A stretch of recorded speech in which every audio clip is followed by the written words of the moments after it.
اخواني اخواتي كلنا كنعيشوا بحال هاد الحالات. واش كتحس براسك في شي مره كتشوف شي حاجه وقعات بين جوج ديال العيالات ولكن كتحس بالقصه ماشي هي هذيك؟ فواحد الخلاف اخواني اللي خرج من الدار ديال العائله للستوريات ديال الانستغرام. فنادي وسميره قصه خلات الناس مقسومه على جوج، وكل واحد كيجبد الخيط من جهه واحد. بطبيعه الحال واش هذا الشيء فعلا غير خلاف ديال العائله ولا كاين شي حاجه كتخعك خلف الكواليس، شي حاجه اعمق خاصنا نردوا ليها البال؟ فجلس معايا، خذ الكاس ديال القهوه ديالك وخليني نعاود لكم داكشي اللي كيف الموقع وكيفاش حتى ولات المساعده الماليه ساحه ديال المعركه. فبدايه القصه اخواني حسب ما تم التداول ديال الناس والمتابعين على مواقع التواصل الاجتماعي بدات بواحد النداء حطاته سميره مرات خوك ناديه. فسميره اخواني اخواتي كانت محتاجه انها دير عمليه السنه ديالها والسنه ديال ولدها، وما لاقات ما دير غير انها تطلب المساعده من المتابعين ديالها. لكم ان تتخيلوا اخواني اخواتي،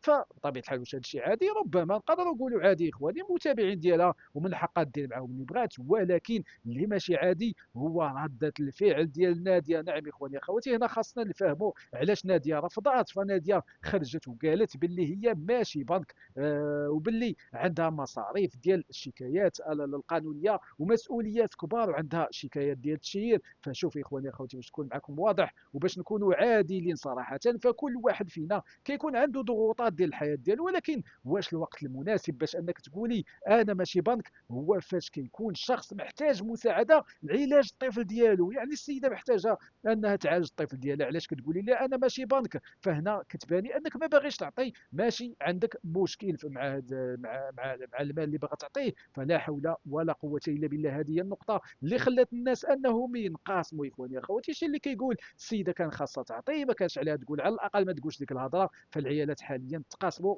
على بزاف ديال الجهات. هنا اخواني فين وقع هذه الصدمه الكبيره بزاف، هي ان سميره بطبيعه الحال حتى هي ما سكتاتش، فردات بواحد الاسلوب فيه نوع من التقريص اخواني، وبينت لها بانها حتى هي عندها ما تقول. فمن شكرات واحد المحسنه غريبه تكلفت بالمصاريف ديالها، يعني لقات اللي غادي تكلف لها بالولد ديالها، واحد المحسنه الله يجازيها بخير. هذا التصرف اخواني خلى الناس انهم يقولوا واش سميره كتقصد ناديه بهذا الشكر؟ يعني من شكراتها بهذيك الطريقه وقالت بان ديك السيده الله يعمرها دار وماشي بحال شي ناس اللي بداو كيتكبروا عليا. اخواني اخواتي الناس قالوا بان هذا الميساج غادي ناديه مباشره. انت فينا بلاصه بطبيعه الحال، انت في بلاصه ناديه كون شفتي مرات خوك كتشكر واحد غريب لانها تكلفت بالمصاريف ديال العلاج ديال ولدها، فشنو غيكون الرد ديال الفعل ديالك؟ بطبيعه الحال ما غيعجبكش الحال. واش غتعتبرها اهانه ولا غتقول باللي كل واحد حر فاش كيدير في راسو وكل واحد يقول اللي بغى؟ فكاين اللي كيقول ربما هذه وجهه نظر باللي هذا الخلاف اخواني ماشي وليد اللحظه، يعني ماشي دابا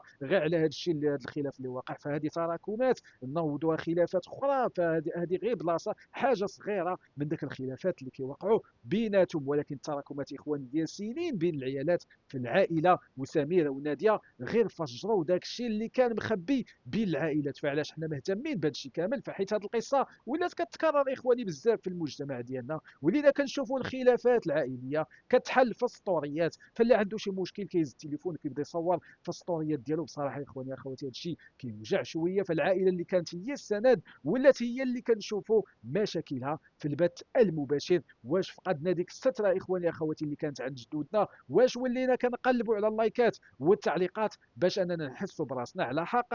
فهذا الشيء اللي كيخلي الواحد انه يحس بالضيق اخواني اخواتي، حيت العائله خاصها تبقى مقدسه مهما كبر الخلاف.